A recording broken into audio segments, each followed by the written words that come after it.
selalu dalam keadaan yang sehat ya buat teman-teman. Oke, teman-teman, seperti kelompok-kelompok sebelumnya, eh, kita coba untuk memodifikasi ya metode belajar kita di mata kuliah rekrutmen dan seleksi. Karena kita nggak ada pertemuan langsung di kelas, kemudian kita juga tatap mukanya terbatas hanya melalui online. Jadi memang ada beberapa kondisi yang saya coba untuk menyesuaikan bagaimana teman-teman belajar mengenai rekrutmen dan seleksi.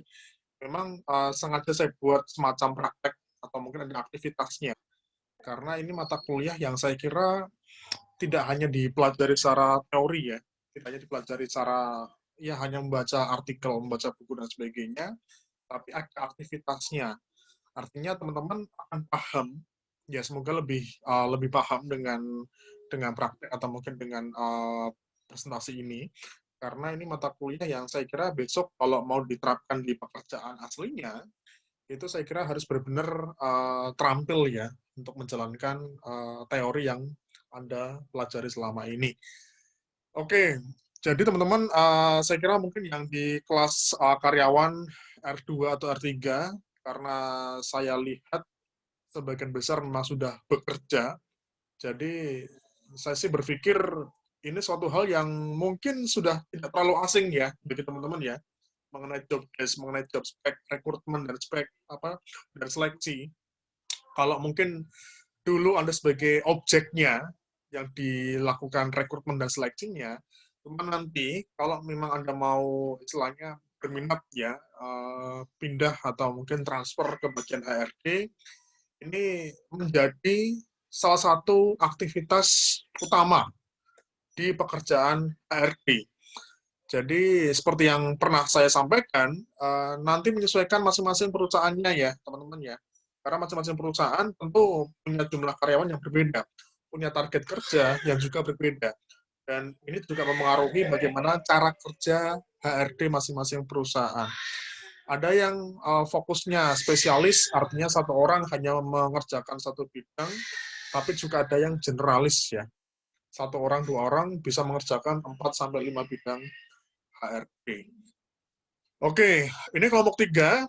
Ini kita berikan jabatan florist ya. Maaf, tukang kebun ya. Jadi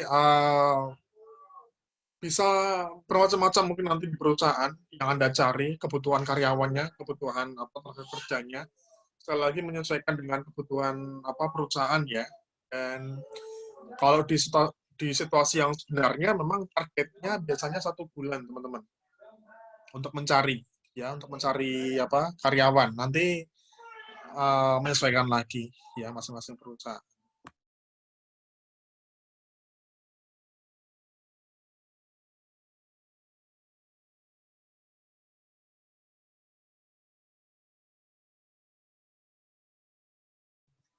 Oke, ini mungkin yang pertama langsung saja dari kelompok 3 menyampaikan dulu hasil diskusinya seperti apa. Ini teman-teman pura-puranya ini membuat semacam SOP ya. Jadi memang setiap kelompok kita tugaskan untuk membuat semacam SOP pengadaan atau mungkin kegiatan rekrutmen dan seleksi. Dan memang ini kondisinya ini masih sebatas SOP. Karena kalau di situasi yang sebenarnya, ya ini belum dilakukan kan. Anda masih harus merekrut, mencari apa, mencari kandidat, nanti menseleksi misalnya, baru kemudian menempatkan sesuai dengan posisinya. Oke, langsung aja.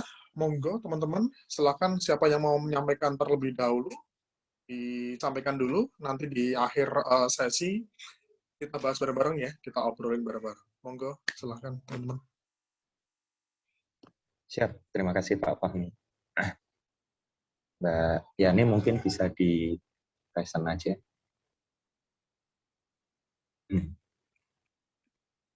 Oke, terima kasih sebelumnya. Assalamualaikum warahmatullahi wabarakatuh. Waalaikumsalam warahmatullahi wabarakatuh. Salam sejahtera, salam rahayu untuk semuanya. Perkenankan kami dari kelompok rekrutmen ketiga untuk mempresentasikan hasil rancangan kami terkait dengan rekrutmen dan seleksi ataupun SOP rekrutmen dan seleksi untuk tukang kebun. Sebelum dimulai, alangkah berikutnya kami memperkenalkan dulu anggota dari kelompok kami. Yang pertama ada Arif Puspa Setiadi, ada saya sendiri, Nur Rahmat Hanafi, ada Mbak Elistia Fatma, ada Mbak Sutriani, ada Mbak Yulia Ningsih, dan Mbak Nafa Juliatika. Sebelumnya mohon maaf pada teman-teman, nanti model presentasi kami akan bergantian. Jadi masing-masing dari kami akan dibagi menjadi dua, yakni tim presentasi dan juga tim diskusi. Baiklah, lanjut kepada slide berikutnya.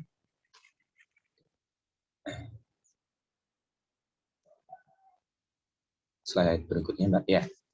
Jadi kami berusaha untuk menggambarkan tempat kerja yang mungkin nanti juga bisa menjadi bayangan buat teman-teman dan juga Bapak kami tentang bagaimana mungkin profil kerjanya itu.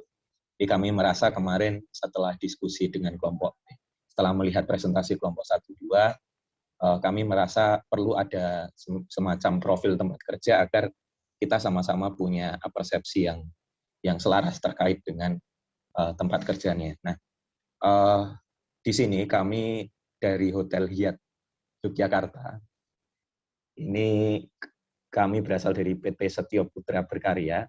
Ini sebuah hotel yang berasal di Yogyakarta dengan menerapkan suasana ala-ala Bali. Wilayah kebun yang akan dikelola oleh tukang kebun yang akan kami cari ini sebesar kurang lebih 600 sampai dengan 1.000 meter persegi, di mana nanti kami harapkan sekitar 600 sampai 1.000 meter persegi ini dikelola sekitar 3 sampai dengan 5 orang. Dengan profil tanaman-tanaman di kebun, di antaranya ada palem-paleman, ada rumput gajah, ada bunga-bunga, ada bonsai-bonsai, tanaman-tanaman yang perlu dipotong itu.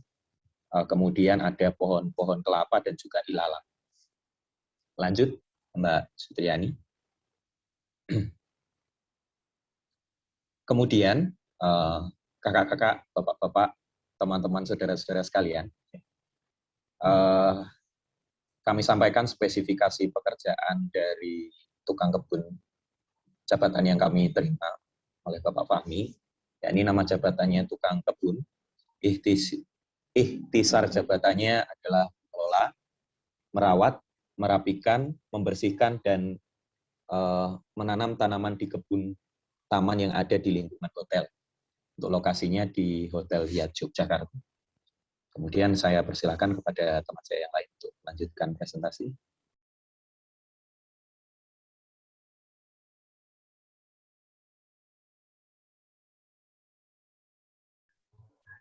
Terima kasih Mas Hanafi. Ini saya akan terkait aspek-aspek dan juga faktor, yaitu dari kondisi lingkungan kerja ini ada 9 aspek. Yang pertama adalah aspek dari tempat kerja, lalu yang kedua suhu, yang ketiga udara, yang keempat keadaan ruangan, yang kelima letak, yang keenam penerangan, dan yang ketujuh suara, kedelapan keadaan tempat kerja, dan yang terakhir getaran. Lalu untuk faktornya yaitu di dalam ruangan dan di luar ruangan, lalu juga ada normal, terus sejuk, dilanjutkan dengan yang keempat cukup, yang kelima rata, yang keenam terang, yang ketujuh normal, yang kedelapan bersih, dan yang terakhir, mohon maaf, ini tidak ada ya. Dilanjutkan dengan resiko bahayanya untuk fisik maupun mental, yaitu luka ringan, luka ringan, penyebabnya kurang hati-hatian dalam pengoperasional alat-alat kebun. Lalu selanjutnya, syarat jabatan, yaitu yang pertama pendidikan. Pendidikan minimal sekolah menengah pertama atau SMP. Untuk kursus atau pelatihan, di sini manajemen dan tata kelola taman. Dan pengalaman kerja, pernah bekerja sebagai tukang kebun, gardener diutamakan. Kondisi kerja, sehat jasmani dan rohani, penampilan rapi. Pengetahuan, Yang pertama, memiliki pengetahuan dasar tata kelola tanaman hias. Yang kedua, mampu membedakan jenis tanaman hias dan cara perawatannya. Yang ketiga, memahami cara dasar maintenance kebun seperti penyiraman, pemupukan, pendaringan, dan penyiangan, pemangkasan, penggemburan tanah, dan pemberantasan hama dan penyakit kebun taman. Baik, kalau untuk keterampilan, itu juga ada 2. Yang pertama, mampu merapikan dan mendesain taman sehingga terlihat rapi, indah, dan menarik. Yang kedua, mampu menggunakan dan merawat peralatan kebun. Lalu sikap atau attitude, yaitu ada 3. Yang pertama, mampu berkomunikasi dengan lancar dan sopan. Yang kedua, mampu menunjukkan sikap pelayanan santun dan tidak agresif. Yang ketiga, memahami tata krama dan tata bahasa yang baik.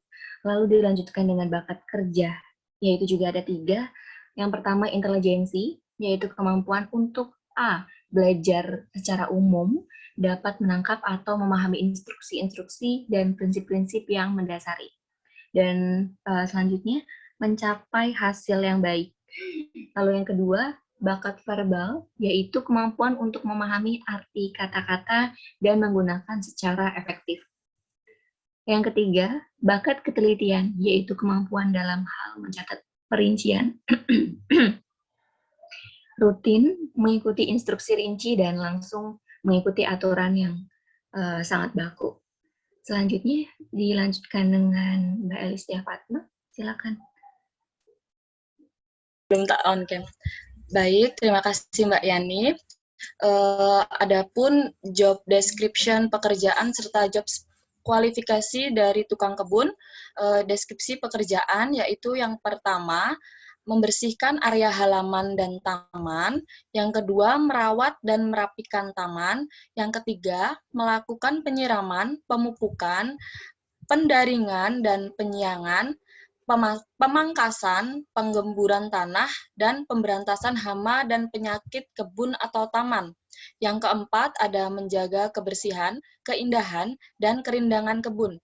Yang kelima, memelihara dan memperbaiki peralatan kebun. Yang keenam, yaitu melaporkan kegiatan dan peralatan kebun. Lanjut Mbak Yani ke kualifikasi atau kriteria. Untuk kualifikasinya yaitu yang pertama jenis kelamin laki-laki, yang kedua pendidikan minimal SMP, yang ketiga usia maksimal 35 tahun, mampu ditempatkan bekerja di wilayah Yogyakarta, bersedia tinggal di mes karyawan, memahami tata kelola dan manajemen taman, memiliki pengalaman 1 tahun sebagai tukang kebun, ini minimal 1 tahun sebagai tukang kebun, dapat bekerja dengan rajin, sehat jasmani dan rohani, serta berpenampilan rapi. Oke, lanjut Mbak Yani. Adapun poster iklan yang dibuat oleh kelompok kami sebagai berikut ya Pak. Ini yang akan kita pasang mungkin di sosial media untuk penyebarannya, dan kita pasang di jalan, serta di internet, di InfoJob. Baik Bapak, itulah presentasi dari kelompok kami. Apabila ada salah, kami mohon maaf. Apakah ada yang ingin ditanyakan mungkin dari teman-teman? Terima kasih. Oke, terima kasih. Oke, ini di Hyatt pura-pura aja kan? Atau ada yang kerja di Hyatt, Mas Hanafi? Pura-pura aja, Pak. Pura-pura, Pak. Iya. Saya berpikir apa ada yang di Hyatt ya, istilahnya secara apa ya, secara value, secara spek, ya seperti memang standar untuk kerja di apa di hotel ya, Mas Hanafi dan kawan-kawan ya. Oke, teman-teman di sini di kelompok 3 yang pernah kerja di HRD nggak? Mbak Elisti? Saya di itu Pak, memang di SDM, cuman di bagian SDM-nya sih, cuman kalau mengelola di HRD belum Pak. Oh, Mbak Elisti yang di Semarang SDM. Ya? Di bagian SDM Pak. Yang di Semarang ya? Sekarang udah di Jogja, Pak. Oh, sekarang di Jogja. Mbak Elis ini yang kemarin di Isti Kubang bukan sih? Bukan, Pak. Oh, bukan. Maaf, maaf. Bukan. Di mana kalau boleh tahu Mbak Elisnya sekarang? Saya sekarang kerja di Rumah Sakit Sarjito, Pak. RSUP Gitu. Dr. Sarjito. Di bagian SDM-nya ya? Iya, di bagian SDM, cuman di Bangsal gitu. Jadi kita mengelola SDM di Satker, Satuan Kerja, Pak. Bukan di SDM Oke. pusatnya. Boleh sharing sedikit mungkin Mbak Elis nih, yang dikerjakan sehari-hari apa Mbak di sana Mbak? Yang terkait ketertiban pegawai juga sih, Pak. Lalu kita kadang memotivasi pegawai juga. Kadang kan banyak yang tidak tertib, toh, Pak. Kita ya mengedukasi gitu aja. Cuman yang di SDM-nya gitu aja, nanti terkait tugas yang lain lebih banyak nggak di SDM-nya, Pak. Oh, lebih ke personalia ya? Iya. Tapi segala kewenangan, segala ketentuan itu dari pusat langsung ya, Mbak Elis ya berarti? Iya, dari pusat langsung. Itu Lebih udah ke ada peraturan langsung dari kita kan diawain dengan Kemenkes, jadinya peraturan semua dari Kemenkes, Pak. ya, berarti lebih ke pelaksana ya, dengan ya. Iya, betul, Pak. Oke. Ya, itu mungkin contoh ya, teman-teman ya, dengan pekerjaan di HRD.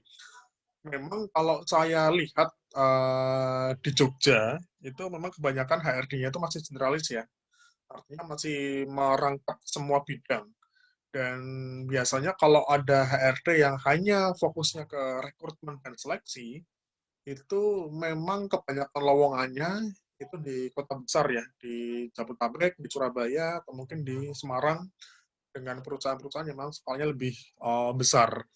Kalau misalnya hotel pun, ya hotel dengan jumlah karyawan yang bisa jadi lebih dari 200 atau 300. Itu mungkin ada posisi sendiri di bagian rekrutmen dan seleksi.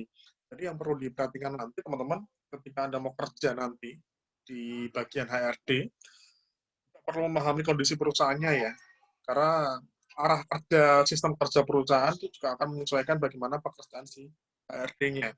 Ini yang saya kira kalau di generalis, personalia dan sebagainya, orang psikologi nggak banyak belajar tentang ini. Biasanya dipelajari di manajemen atau di hukum malahan, ya tentang legal dan sebagainya. Kalau di psikologinya, memang pure fokusnya ke pengolahan SDM-nya, secara humanisasinya, istilahnya perekrutannya, pelatihannya, nanti pengembangan individunya, promosi, pengembangan organisasi. Tapi secara sistem, personalia dan sebagainya, kita nggak banyak belajar.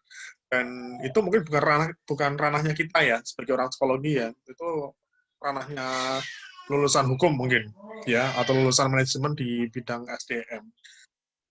Oke, ini gardener ya itu tukang kebun, kadang satu dengan floris ya, tukang bunga di hotel. Oke, ada berapa mungkin Mas Hanafi, minta tolong bisa di-share lagi, Mas, PPT-nya. Pak.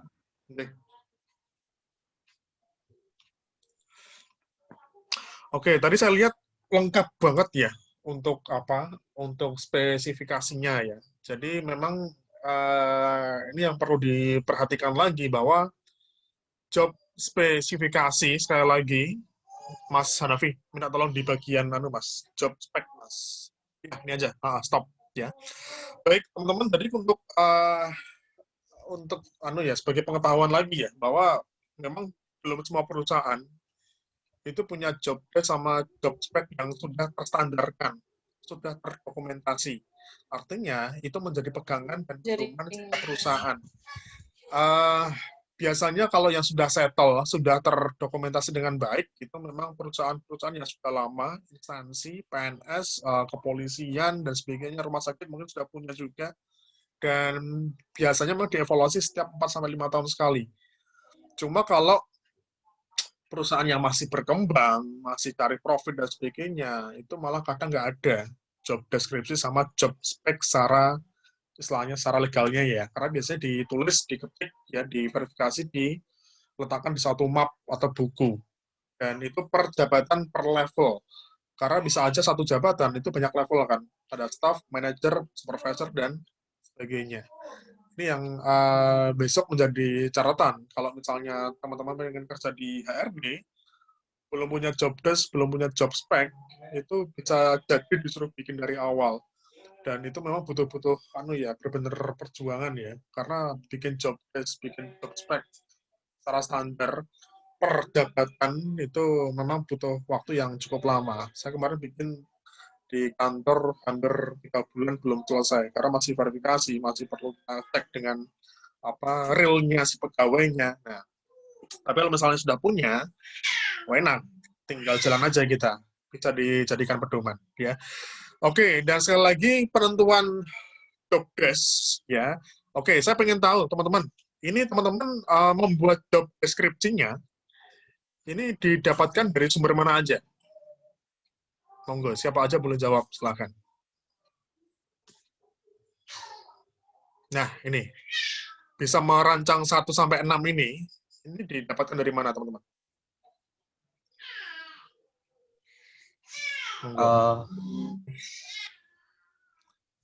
Halo teman-teman. Siap. Ada Mbak Yuli Pak yang mungkin bisa menyampaikan. Boleh, monggo. Sudah Iya, kita Pak. bagi. Selamat siang. Saya ingin menyampaikan kemarin deskripsi pekerjaannya ini sambil lihat-lihat di web sih, Pak. Oke. Begitu, nggih. Terus Di mana lagi? sambil membayangkan misalnya kebiasaannya job desk-nya pekerja graduate itu apa aja seperti itu, Pak. Yang istilahnya logis gitu loh, Pak. Gitu, Pak. Ya, jadi kalau misalnya membuat job desk dari awal, itu bisa kita dapatkan dari mana aja ya, teman-teman ya. Paling gampang yang dulu internet, terus beres. Cuma, tidak sampai di situ. Karena kita perlu melakukan verifikasi. Jadi bisa aja yang kita dapatkan di internet, apa yang kita kumpulkan, apa yang kita tulis, mungkin belum cocok dengan kondisi di hotelnya. Jadi biasanya, kalau seorang HRD diminta bikin job deskripsi, ya paling gampang dari internet.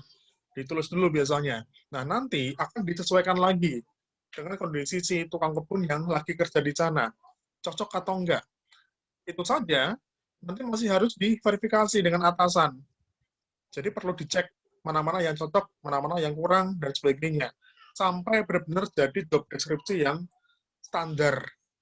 Ya, kalau job desk-nya sudah terstandarkan, itu biasanya dari HRD manager itu akan menandatangani.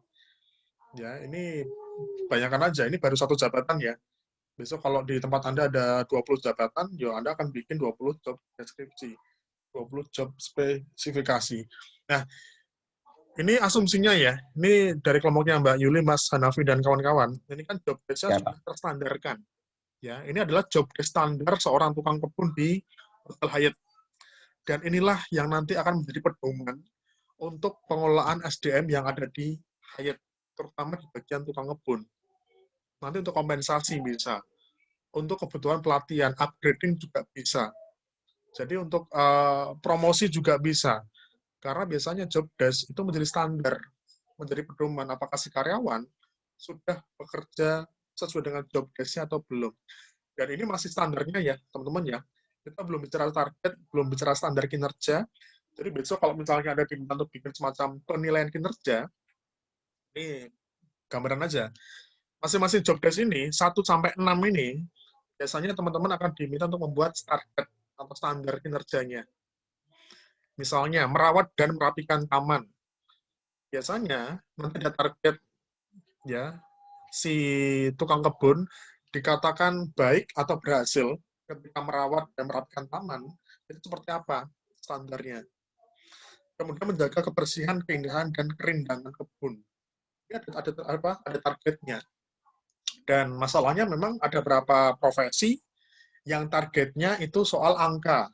Tapi juga ada beberapa profesi yang targetnya lebih ke proses. Misalnya gini, Nun Sewu, Mas Hanafi, dinas di mana, Mas? Jangan. Saya di Keluarga, Pak. Di Pramuka. Di Pramuka? Saya digunakan, iya, staf Pramuka.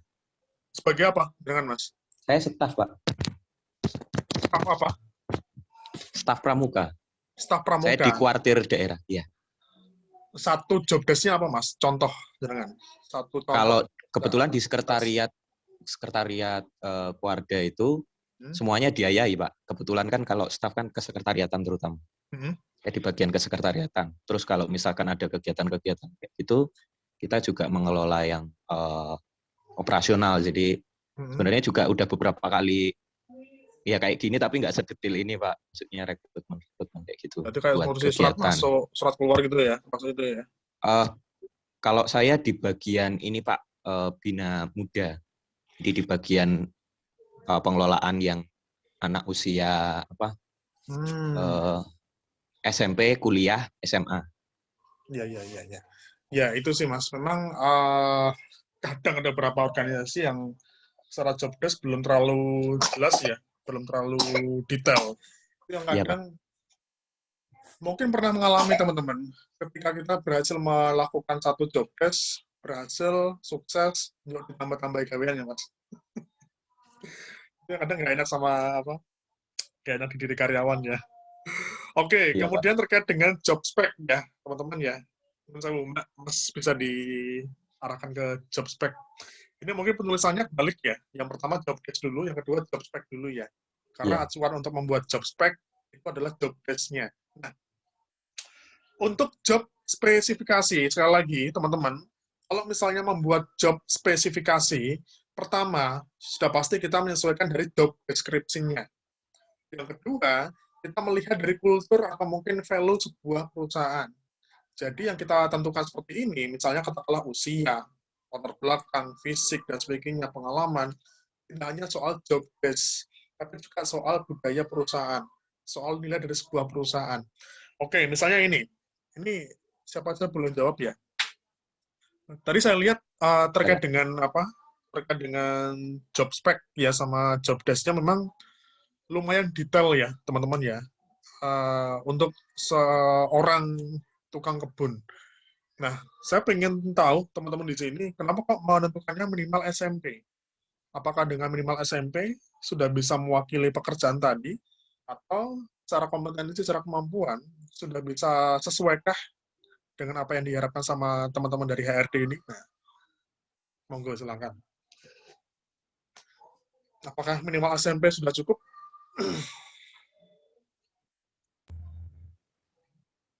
Gimana? Pertimbangannya gimana?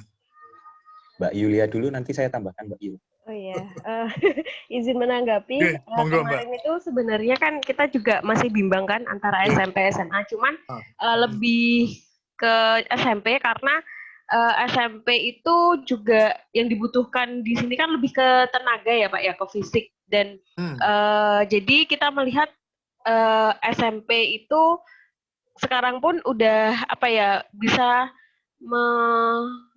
istilahnya kayak mau bekerja di lingkup itu gitu loh. Terus yang kita cari kan pengalamannya, bukan dari segi EQ-nya seperti itu. Jadi kita lebih ke kinerja dalam artian fisiknya gitu, Pak. Oke, kalau terkait dengan keterampilan atau mungkin saya bisa diarahkan ke nomor 6, Mbak, atau Mas. 6 ya. Ini 8, nah 6. Kalau nggak salah, coba. Oke, mampu berkomunikasi dengan lancar dan sopan, mampu menunjukkan sikap pelayanan santun, ya, inteligensi, menangkap, memahami instruksi dengan baik, ya, verbal, memahami arti kata-kata, ketelitian, kemudian mampu menggunakan dan merawat perawatan kebun. Saya sih mikirnya ya, ini versi saya saja.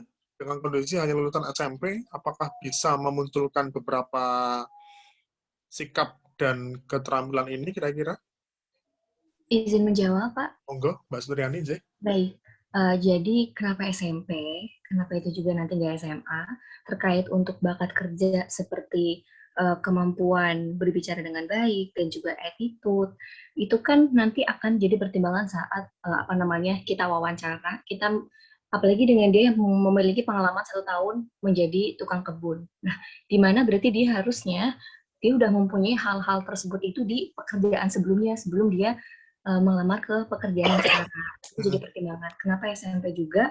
Karena untuk lulusan SMA atau SMK terkait mungkin aku yang belum meluas pemahamannya, kejuruan untuk menjadi tukang kebun sendiri kan sepertinya jarang atau mungkin malah tidak ada seperti dari segi SMA atau mungkin SMK. Itu yang jadi pertimbangan kenapa jadinya SMP juga sih Pak, kayak gitu. Karena yang lebih kita tekankan adalah di pengalaman, kayak gitu. Mungkin ada yang mau ditambahin dari Saya teman-teman? tambah. Boleh, monggo Mas Hanafi. Saya tambahkan, Pak. Jadi kenapa kami tadi di awal membuat profil, Pak. Jadi di mana profil itu kami tuliskan 3-5 orang. Memang seperti yang disampaikan teman-teman, sebenarnya mungkin agak kesulitan ketika kami menuliskan SMP. Dalam tanda kutip nanti akan ada banyak gitu Pak yang masuk gitu kan. Jadi tersaringnya akan lebih banyak menyaringnya gitu. Tapi kami memang dari job desk dan job spec ini nanti kan kemungkinan kerjanya akan dalam bentuk tim Pak, sehingga kami harap nanti yang masuk dalam apa namanya penjaringan kami ini ada yang punya pengalaman yang lebih spesifik di perkebunan, sehingga ketika bekerja dalam tim nanti yang mungkin ada kelebihan di fisik atau ada kelebihan ABC itu bisa tercover dengan yang memiliki pengalaman. Seperti itu mungkin Pak tambahan. Oke. Memang untuk menentukan job spesifikasi terkait dengan latar belakang pendidikan, mungkin ada usia, status pernikahan, tinggi badan, fisik dan sebagainya, itu kan juga mengacu sama pengalaman HRD ya. Jadi untuk menentukan standar job spec itu memang dibutuhkan beberapa pengalaman sih. Jadi misalnya gini, katakanlah ada satu perusahaan, misalnya Mas Hanafi HRD, mencari seorang front office ya. Kemudian Mas Hanafi memilih front office yang dari lulusan SMA misalnya. Ya, kemudian sudah sesuai dengan kriteria, sudah sesuai dengan kualifikasi, tapi secara performa kerja, secara kinerja itu tidak terlalu bagus ya. Mungkin 1-2 bulan dia resign. Nah, next Mas Hanafi nyari lagi sesuai dengan kualifikasi di awal, SMA misalnya. Nah, hasilnya sama saja. Terus di suatu waktu, Mas Hanafi berpikir mencari untuk yang S1. Ternyata yang dari S1 secara pekerjaan lebih baik, ya, secara performa itu lebih baik, dan sikap dan pribadinya sesuai dengan value sebuah perusahaannya.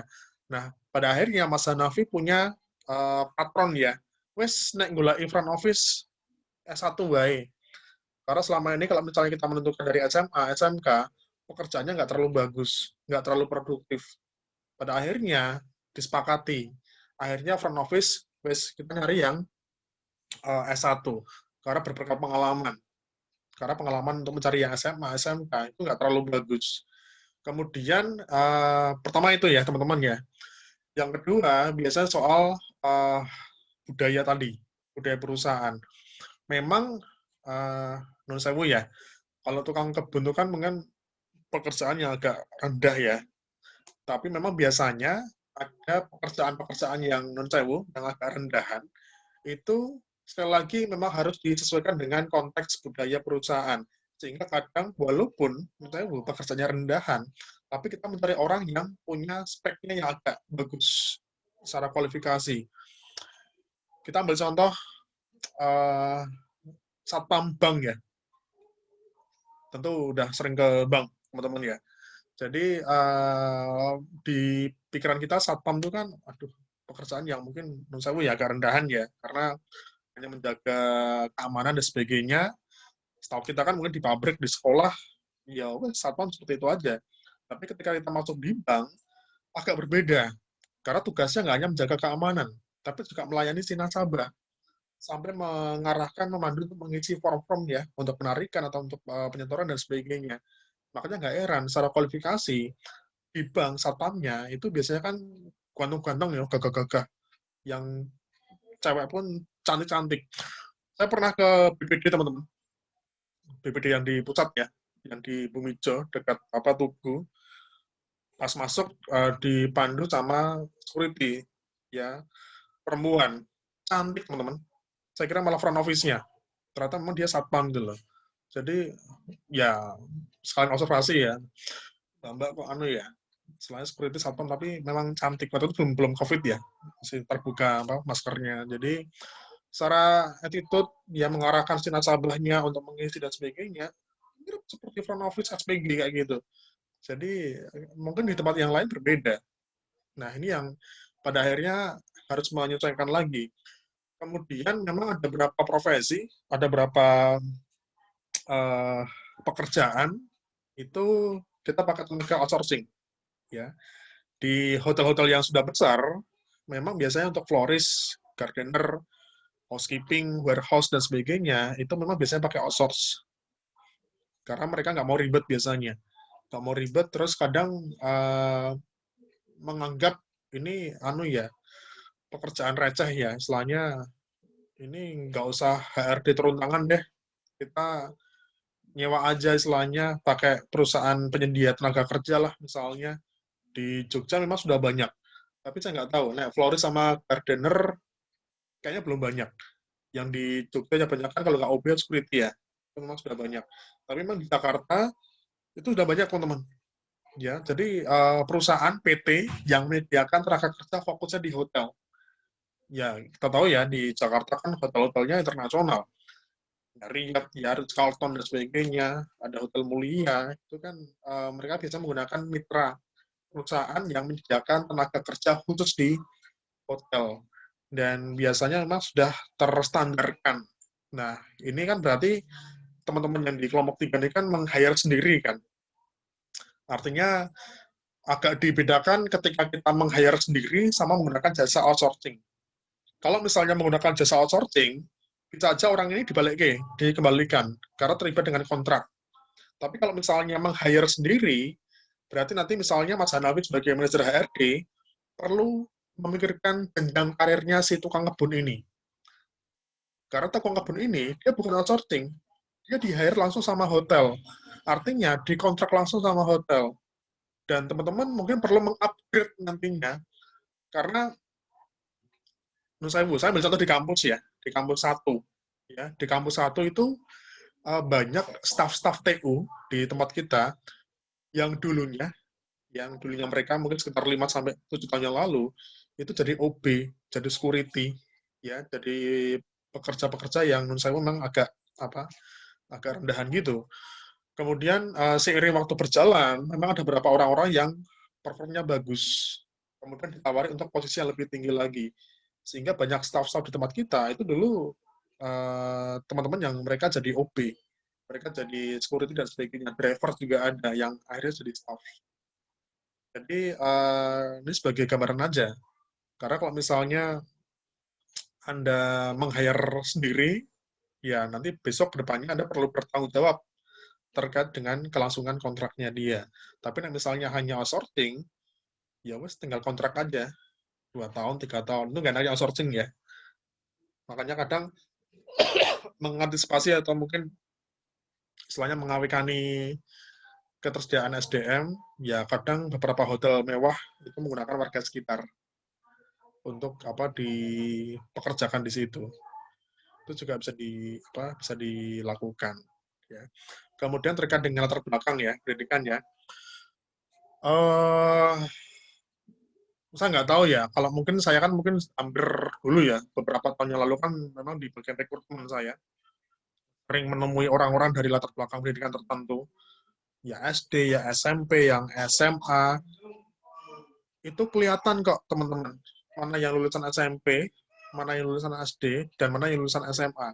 Secara pola pikir, secara emosi, secara komunikasi, itu berbeda.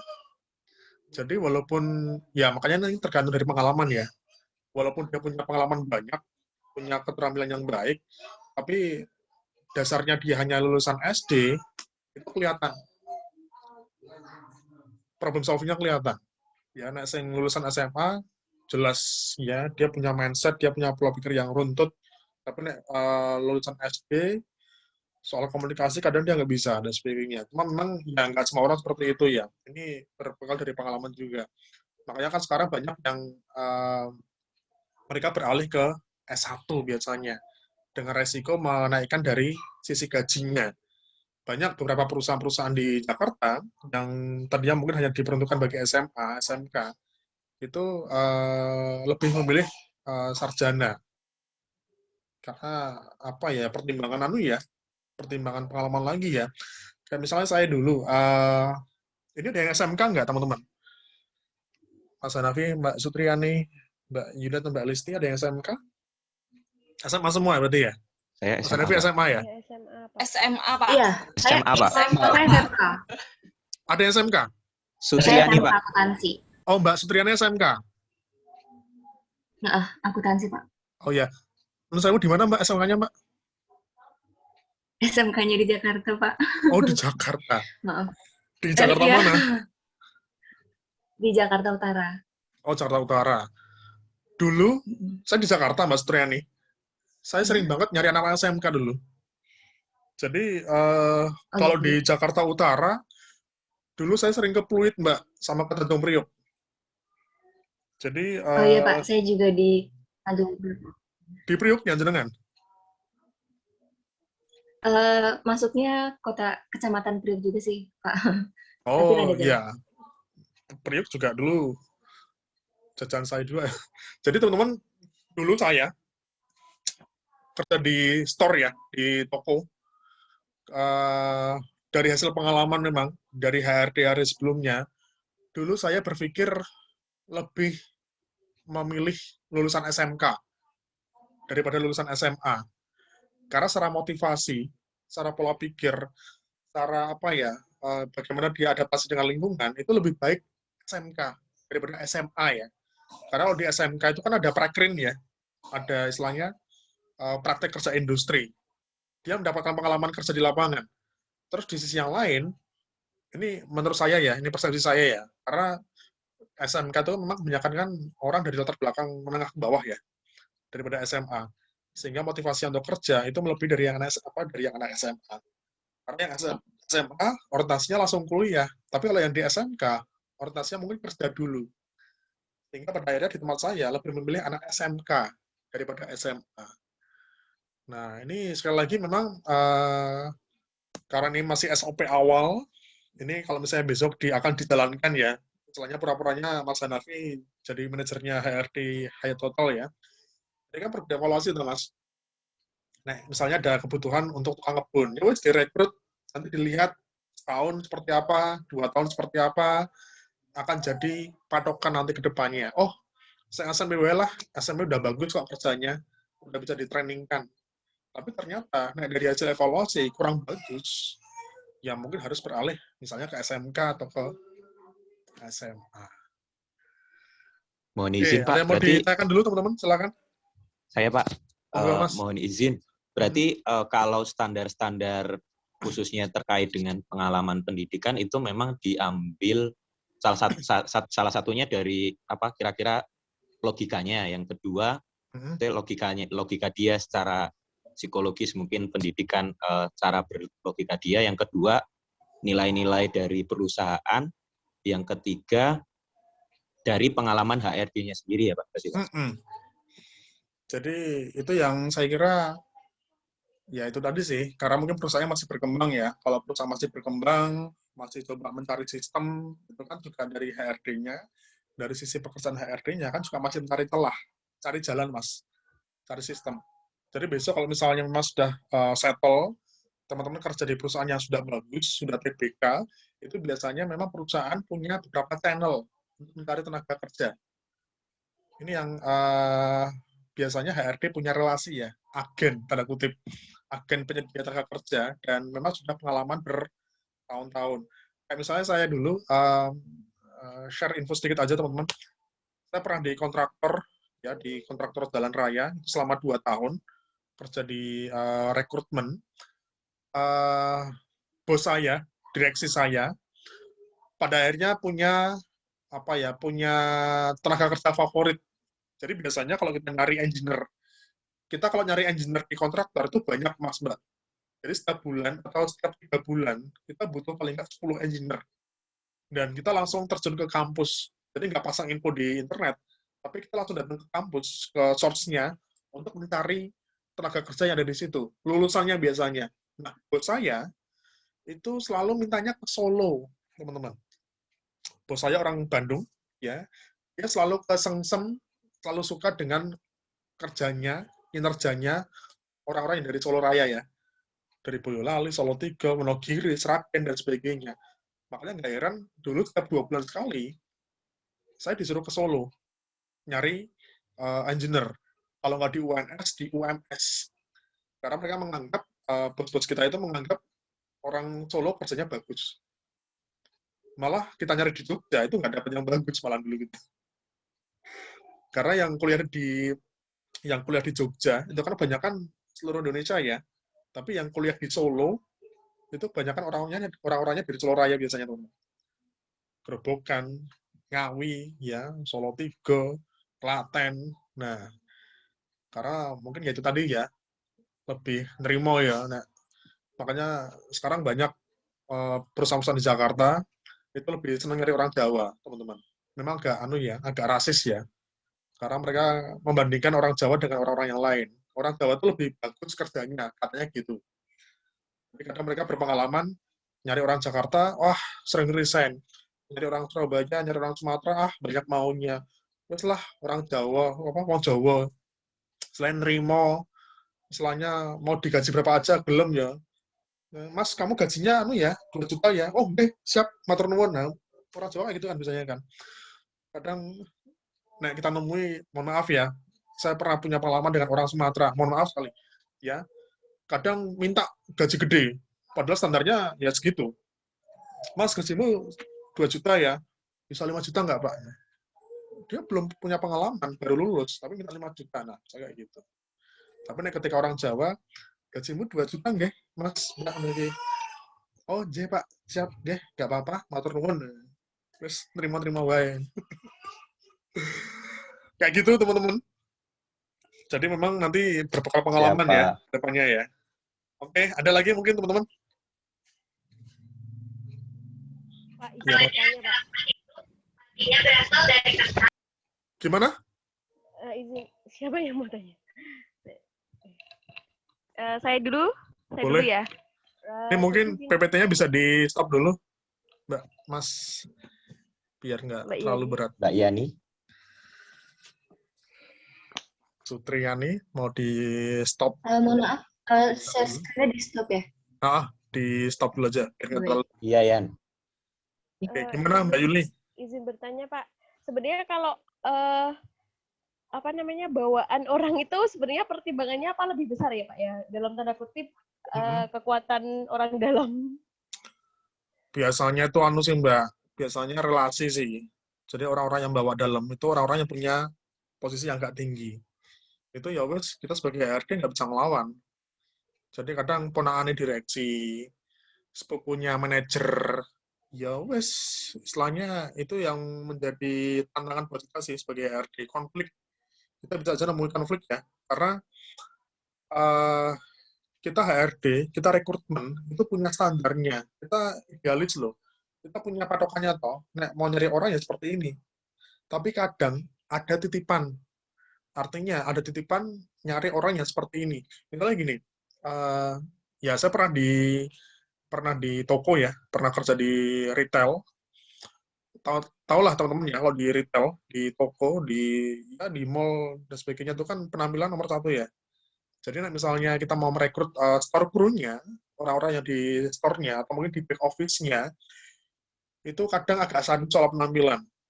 Jadi misalnya gini, kita mau cari manajer, atau mungkin kita mau cari staff marketing. Ya, staff marketing pertama, ada kandidat. Ya. Yang pertama Mas Hanafi, yang kedua Mas Ahmad Rafiq misalnya. Nah, Mas Hanafi ini, orangnya bersih, ganteng, ya charming. Tapi secara kemampuan, secara keterampilan, kan terlalu bagus. Biasa aja, B aja mungkin. Terus Mas Ahmad Rafiq, dia punya pengalaman bagus, dia punya komunikasi baik, ya istilahnya secara kualifikasi, secara kemampuan, keterampilan bagus untuk menjadi seorang marketing. Tapi penampilannya, menurut saya ya, Mas Rafiq ya, lebih gantengan Mas Hanafi. Yang dipilih yang mana? Mas Hanafi yang dipilih. Kadang seperti itu. Apalagi kalau misalnya berhubungan dengan image perusahaan ya. Ini yang kadang agak sadis sih, kalau kita bekerja di perusahaan yang berhubungan dengan pabrik ya, restoran, toko, dan sebagainya. Karena fisik penampilan nomor 1. Nah, Hanafi langsung dandan ini. Ya, jadi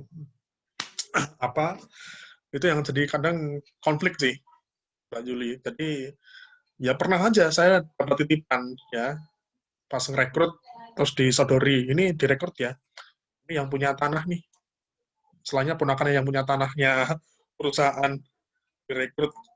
Terus secara kualifikasi nggak cocok ini. Ya udah, kita perlu lapor ke manajer kita. Pak, Bu, ini piye? Kondisinya kayak gini, ini diminta merekrut, tapi secara kualifikasi, kalau dari bagus. Ya udah, kalau manajernya mau tanggung jawab, kita laksanakan tugas kita aja. Gitu. Gitu, Mbak Yuli. Oh iya, Pak. Tapi biasanya kalau kekuatan orang dalam gitu juga kualitas kinerjanya maksudnya lebih recommended apa Tergantung sih. sebenarnya? Kalau pas bagus. Nek pas elek, ya elek, Mbak. Oh gitu ya, Pak ya. Nek pas Tapi bagus, gitu. kalau misalnya pas bagus performnya, ya itu malah bisa menutupi kekurangannya kan. Ini bukan orang tipikan. Tapi misalnya emang dia jelek, masih terus dipertahankan, itu yang jadi tanda tanya. Oh baik Pak. Tapi biasanya kalau kekuatan orang dalam gitu juga ada gitu Pak pengalaman. Maksudnya ini tanya pengalaman jenengan ada orang bawah gitu, terus dia nggak bertahan, terus dia resign gitu juga pasti ada atau demi nama baik terus dia bertahan terus gitu Pak. Iya, ada. Iya. Gini, kalau ngajar Sabtu Minggu ya perlu ngomong anak.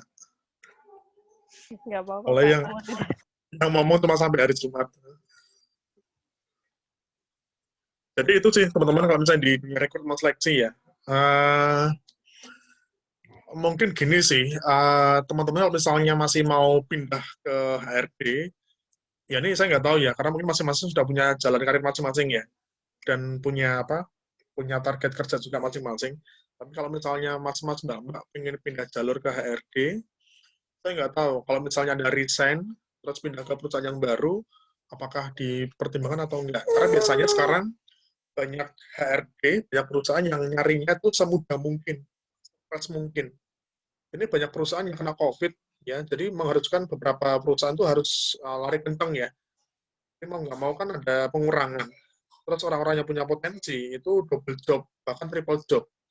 Yang kadang kita harus nyarinya orang-orang muda, yang belum nikah, yang baru lulus, yang bisa menyesuaikan sama ritme kerja.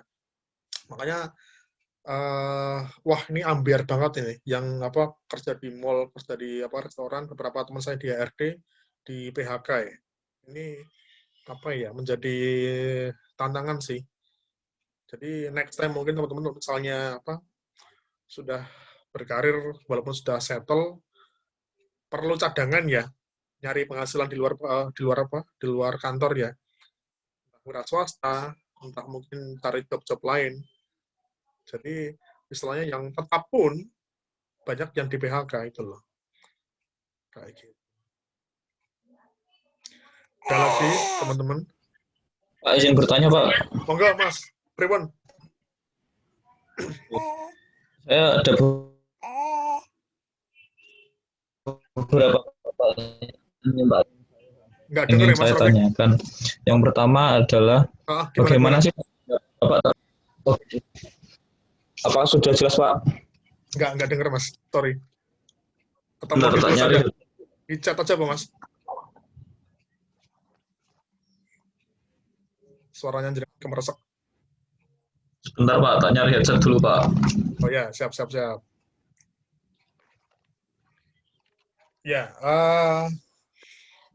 banyak yang harus dipelajari ya, teman-teman ya, selain belajar tentang mata kuliah rekrutmen, karena mau jadi rekrutmen, itu kan juga perlu belajar alat tes. Apalagi kalau misalnya Anda melakukan perekrutan, itu setiap minggu, bahkan mungkin seminggu bisa 2 kali, itu harus belajar alat tes.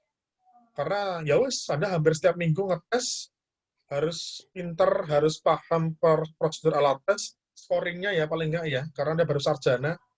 Kemudian selain itu kan juga belajar tentang wawancara, observasi.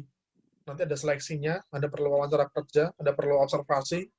Itu yang saya kira butuh jam terbang terus, teman-teman.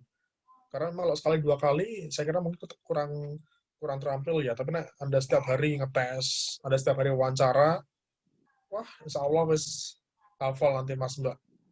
Anda ngetes Kreplin, ngetes IST, public costing, grafis, udah hafal rumusnya paling nanti besok.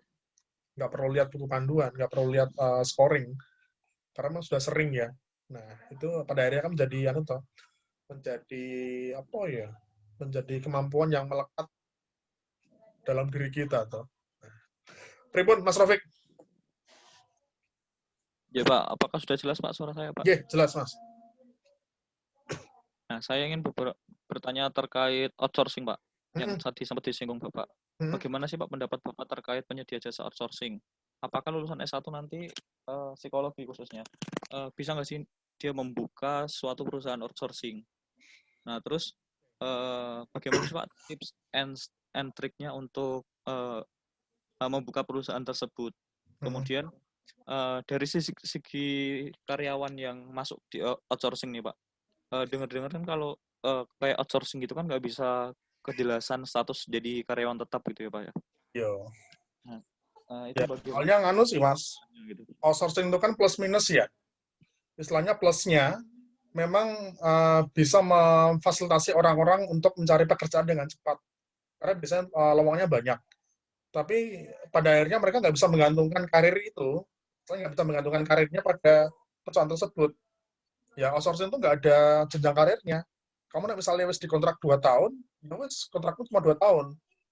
Kecuali diperpanjang, kalau kerjamu bagus. Jadi sebenarnya enak nggak enak. Nggak enaknya, ini nggak bisa untuk jangka waktu ke depan. Nggak bisa untuk masa depan. Karena selamanya, misalnya Mas Rafiq jadi customer service, ya wis, kamu akan jadi CS terus, Mas. Nggak naik-naik. Kecuali kalau misalnya kamu di-hire sama perusahaan. Jadi kamu melewati proses seleksi lagi untuk masuk di perusahaan.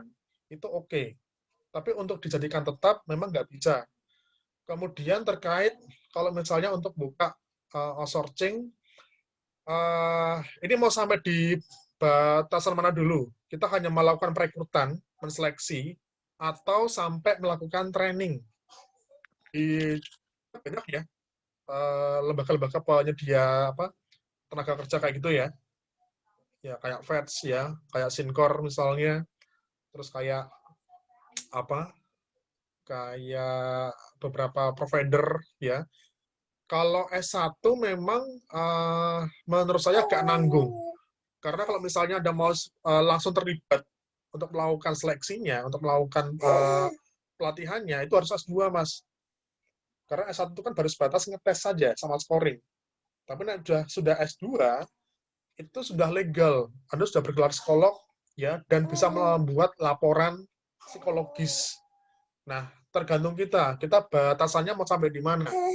Kita hanya menyediakan tenaga kerjanya saja. Mas Rafiq pernah dengar istilah headhunter nggak, Mas? Gimana Pak? Pernah dengar istilah headhunter nggak? Headhunter. Baru ini, Pak. Istilah nggak? Baru ini, Pak. Belum. Headhunter itu adalah orang yang bertugas mencarikan kandidat. Jadi biasanya gini, Mas Hanafi ya, misalnya ya, Mas Hanafi kerja di Hyatt ya. Kerja di Hyatt, Mas Hanafi sebagai HRD, terus Mas Hanafi butuh staff desain misalnya. Nah, Mas Hanafi nanti minta tolong ke Mas Ahmad Rafiq. Rafiq, aku cariin orang yang bisa desain dong. Nah, Mas Rafiq akan mengurusi semuanya. Dari mulai merekrut, dari mulai katakanlah menseleksi, sampai memberikan sedikit orientasi. Nah, nanti Mas Rafiq ngasih kandidatnya itu ke Mas Hanafi. Jadi Mas Hanafi tinggal wawancara singkat, terus dipilih biasanya. Jadi Mas Rafiq mungkin menyediakan 2-3 kandidat ya. Jadi semua proses seleksi, wawancara dan sebagainya, Mas Hanafi udah pasrah ke Mas Rafiq. Nah nanti, kalau sudah direkrut, itu ada jaminannya biasanya. Jadi kayak toko kulkas, Mas. Jaminan sebulan atau 2 bulan. Nah, kerjanya nggak bagus, Mas Hanafi berhak menuntut Mas Rafiq untuk mencarikan lagi. Nah, nanti Mas Hanafi itu nanti bayar ke Mas Rafiqnya. Bayar atas jasanya untuk mencarikan orang. Nah, bentuk pembayaran ini kesepakatan lagi. Mau langsung tunai, jebret segini, atau mau per bulan. Nanti akan dipotong gajinya saya tadi. Jadi biasanya kalau di outsourcing itu kan ada yang dipotong sekian persen, Mas. Duitnya untuk dikasihkan ke perusahaan yang menyediakan outsourcing tadi. Jadi Mas Rafiq misalnya sebagai staf desain, gajimu 2,5 juta, kamu cuma dapat 2 juta, Mas. Yang 500.000 diambil sama perusahaannya Mas Rafiq misalnya kayak gitu. Jadi bisa independen, bisa berbentuk lembaga. Jadi misalnya mau independen nggak apa-apa, Mas Rafiq. Jadi Anda sebagai Mas Rafiq saja, tidak mewakili lembaga. Itu juga bisa, Mas, sebenarnya. Karena banyak beberapa kampus, itu biasanya ada headhunter-nya. Jadi orang-orang yang memberikan informasi lowongan kerja ke lulusan, terus nanti diwawancara sendiri, Mas. Diwawancara sendiri, diseleksi sendiri. Nah, nanti kan dapat hasilnya nih. Nah, hasilnya ini nanti diserahkan ke perusahaan. Perusahaan milih mau yang mana nih yang mau dipilih. Nah, nanti perusahaan bayar ke Mas Rafiq. Itu lagi banyak beberapa tahun yang lalu. Sekarang nggak tahu ya, kondisinya kayak gimana. Kayak gitu, Mas. Itu menjadi peluang juga ya, Pak ya? Nah, mau nyoba apa, Mas? Terus ada Mas lagi Rafiq nanti gini. Mas Rafiq nanti jadi agennya anak-anak R3. Misalnya katakanlah R3 ini kan banyak kan udah kerja ya. Istilahnya udah punya karir toh, udah punya istilahnya apa ya jenenge, udah punya keterampilan toh. Nah, mungkin Mas Rafiq data nih melakukan database yang 2018 misalnya atau 2019 orang-orangnya siapa aja, mereka kerja di mana, basicnya apa, keterampilannya apa. Nah, besok misalnya Mas Rafiq punya channel, punya relasi, aku lagi nyari orang marketing nih, ada nggak yang dari R3? Wah, ada nih, Mas Hanafi nih, punya pengalaman di marketing. Nah, nanti kan biasanya Mas Rafiq mengantongi standarnya perusahaan, yang diinginkan orang yang seperti apa. Jadi kayak agen, Mas. Headhunter tuh. Di Jogja belum banyak. Ya, tapi di Jakarta sudah banyak. Kayak gitu.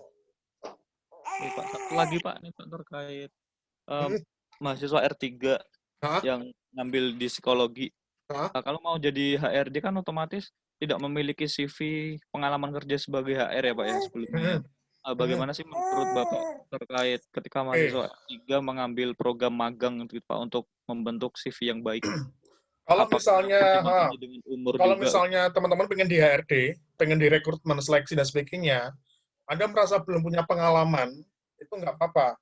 Tapi bisa diimbangi dengan mengikuti pelatihan atau mengikuti sertifikasi yang berhubungan dengan HRD. Jadi misalnya Anda merasa nggak punya pengalaman, belum punya pengalaman, bisa diganti dengan mengikuti pelatihan. Artinya, pelatihan yang diikuti itu harus sinkron dan searah dengan pekerjaan yang nanti akan Anda lamar. Jadi pelatihan paling pelatihan ala tes, ya, pelatihan membuat sistem organisasi, dan kalau mau istilahnya sekalian, punya budget berlebih, ikut sertifikasi HRD. Itu kalau yang di BNSP HIMSI, itu ada 7 atau 8 bidang sertifikasi HRD ya. Satu bidangnya lumayan sih Mas, 3 jutaan. 3-4. Nanti ada kursusnya, ada short course, terus nanti ada ujiannya. Nah, ujian, ya untuk ijazah Anda. Istilahnya untuk sertifikat.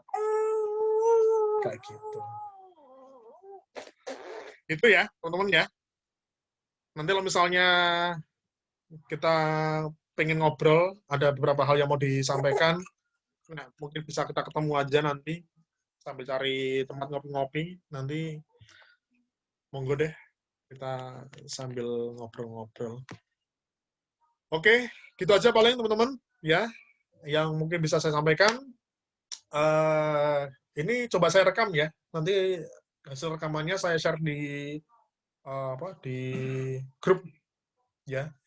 Itu aja. Terima kasih atas atensinya buat teman-teman. Mohon maaf kalau ada salah kata dan sebagainya. Matur nuwun. Ya, selamat berlibur bagi teman-teman. Assalamualaikum warahmatullahi wabarakatuh. Waalaikumsalam warahmatullahi wabarakatuh. Waalaikumsalam warahmatullahi wabarakatuh. Terima kasih, Pak. Terima kasih ya. Saya live nih. Matur nuwun semuanya. Iya, Pak.